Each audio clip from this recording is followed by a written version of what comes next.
Corona की बात करेंगे। मुल्क में कोरोना के वार जारी हैं। गुज़श्ता रोज़ कातिल वायरस मजीद 41 जिंदगियां निकल गया। 3206 नए केसेस सामने आए। शरह 5.7% रही।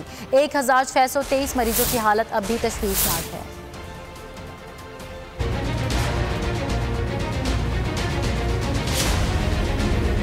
मुल्क में कोरोना के वार जारी। हर गुज़रता दिन जिंदगियों पर पड़ रहा है भारी।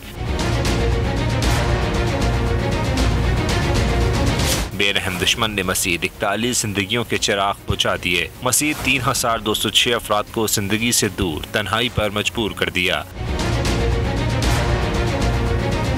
सरकारी अदाद-ओ-शुमार ने मुस्बत केसेस की शरह में मामूली कमी की खबर दी। NCOC के मुताबिक 24 घंटे में 55,304 अफराद के टेस्ट किए गए। मुस्बत मरीजों की शरह 5.79% रही। NCOC के मुताबिक 1623 मरीजों की हालत अब भी तशवीशनाक है।